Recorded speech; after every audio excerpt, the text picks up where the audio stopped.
Hi, thanks for that great introduction, Tony, and thank you all for being here. I really appreciate it. I wish I could actually be in the room with you all and get a sense of what it is that has you here. You could be very well into technology and very experienced and proficient, and maybe you're looking to see if there's just an edge or something you're missing. On the other hand, you might be where I was 14 years ago, feeling like I was almost a technophobic, and that was before we had everything we have today.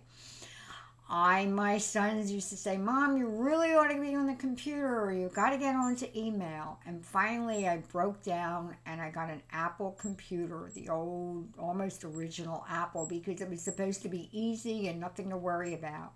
And I was still afraid of breaking something. I was afraid of turning it on, turning it off, that I would lose something.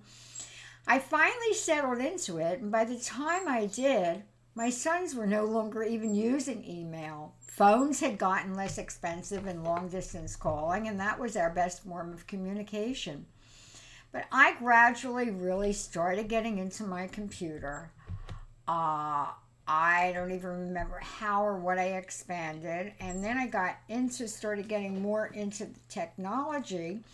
When I was teaching art, I used the camera a lot. And then it got to a point where I was using the camera even more. I was photographing nature, and I wanted to share that.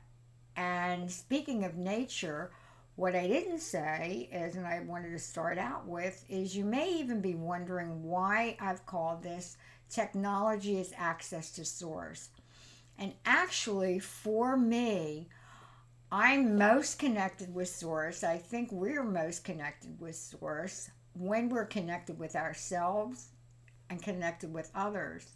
And then for me, it's the added dimension of being connected with nature. So my camera, or our cameras, help us add that added dimension of connecting with nature. And then the technology, the phone and the computer, and going beyond, and all the different ways we can use it, and the internet are connecting us with each other. And in the long range, then connecting with Source. So, insofar as the camera goes, I started saying, so I was taking pictures.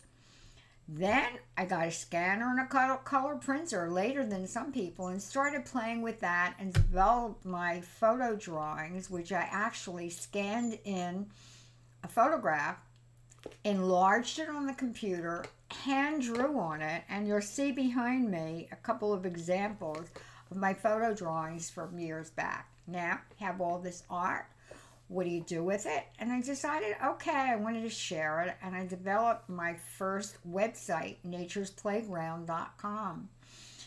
And along around the same time, I guess it's because I had gone into a group at Omega on a workshop, and that's where I connected with someone. That was in New York, and I connected with someone in Texas for doing my first website. And so I started feeling the expanding of connection through email, through phone, and then started out of that same workshop, started connecting on a forum with a couple of people and went into there.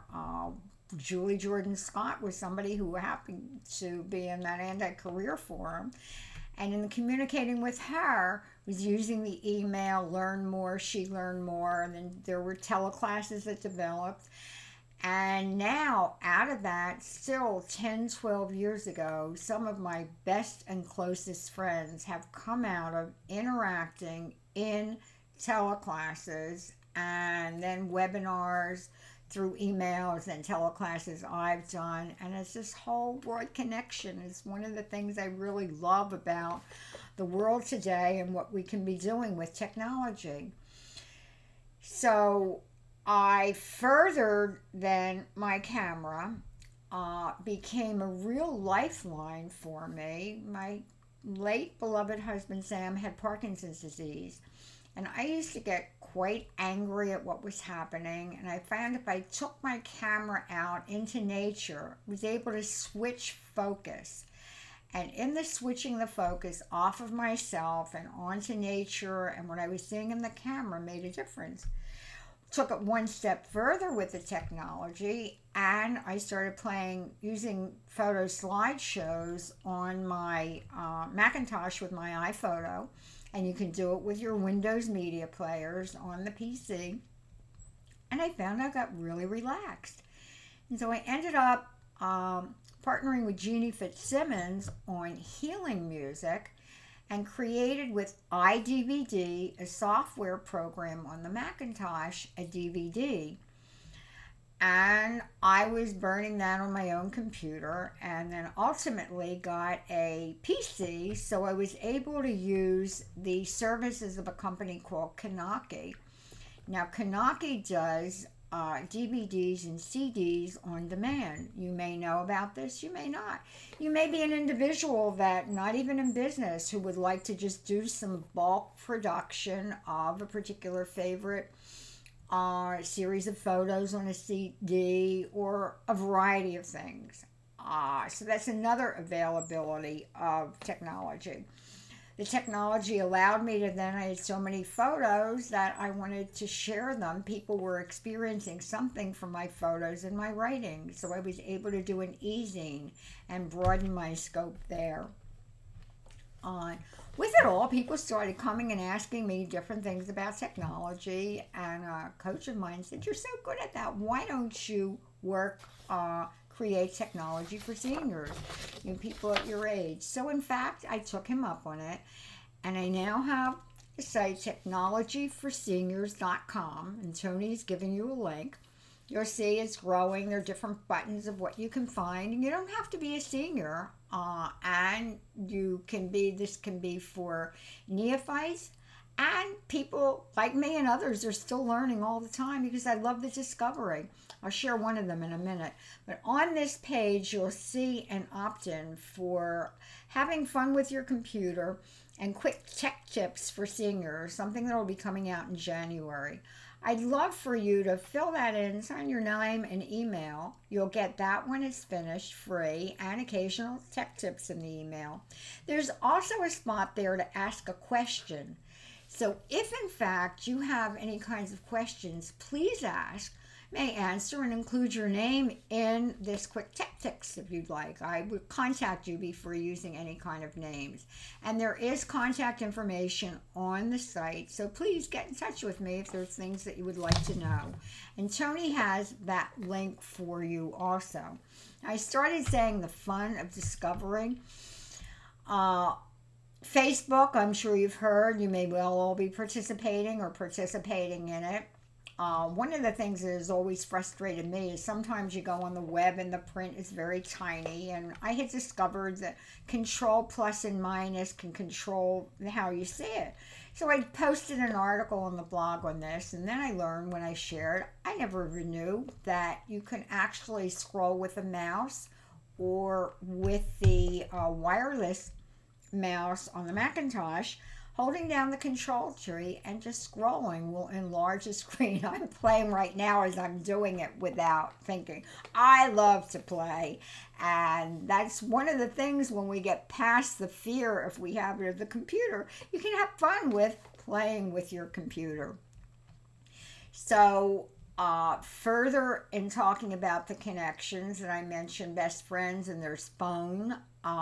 They have the can always connect on free conference lines, can have a special gathering of friends. You could have regular friends and be talking regularly. Many people use Skype, and sometimes it's not fully available if you have a lot of people that you want to get together. And Skype is wonderful if you haven't used it for connecting. My granddaughter was in Moscow. We were able to connect with her on Skype. I recently ran into someone who has a hearing loss and can't really hear on the phone, and she's been using Love Skype because she talks to friends in one of the islands, and she's able to talk regularly, have a conversation with them, and do lip reading. So there's that full communication through Skype. My Skype wasn't working, the voice wasn't working, and I discovered that you could actually video chat on Facebook. So there's always new discoveries, and I love it. Talking again about connection, and I hope you do too. Talking about connection, many of you probably were in the days where you had a next door neighbor you could run into. If you're a woman, what should you wear? How should you do it? And for a lot of us, move in this very mobile world, that's no longer available. Well, I had a lot of fun the other day. I didn't know what to wear for something. So I took some pictures, 9 of them actually, I think, and I emailed them 3 at a time to a friend. I called her up and said, okay, what do I wear? And when I was thinking about this presentation, I thought, well, I wonder if the guys could talk about doing ties. And then I realized, I bet on YouTube you can even look to see how to tie a tie. In fact, you can. YouTube is the second most searched channel over Google. And I didn't even realize I forget to use it myself, but almost anything you want you can how to on YouTube and probably find an answer. Some of the videos are great. Some are put in like amateurs like you and me. That's another thing that I talk about on the blog, Technology for Seniors Made Easy. How to upload it, how to do playlists. It's a whole range of things you could be doing there. And hey guys, there's some of you that probably still aren't sure which tie you want to wear. And so if nobody's around when you're dressing, you too could do the same picture thing and show the different ties. Or you could even Skype it and have this direct conversation about it. I do have another, and Tony has, I mentioned different sites I have. SheilaFinkelstein.com. I believe there's a link here also. That's SheilaFinkelstein.com. And on that, you'll see a link to all my sites. There's, and down there, there's the Technology for Easy, for Seniors. You scroll down, there's Banana Sky TBD, some other things. And there's also a YouTube channel. So if ever you just want some relaxation, you want to go to the ocean, I have a whole series of playlists, and you can just play the ocean sounds, and one will play after another, so you can be watching them or playing with them. Again, it's having fun. I'll hear I got excited about an onion, peeling an onion, and I did a little ebook, funny book about that. I did a video, and that's videos on my YouTube channel. I heard the crackling in dried onion part, and that intrigued me. So that was with my regular camera, I think. And now one of the big reasons I have the iPhone is I got it for the camera and the video. So it's a spontaneous thing to be able to do things with spontaneity. So as you can see, I think I'm really excited about what's possible for us out in this world of technology. And I hope you're taking advantage of it. And if you have some concerns or stuck, please do visit technologyforseniorsmadeeasy.com. Ask your questions, watch, get your emails, and if you know things that you want to share, please share them with us there also. So in the comments or via email to me. So again, Tony, thank you so much for doing this. I think it's wonderful. I can't wait to be seeing all the other videos. And thank you all for being here. Have fun. Bye.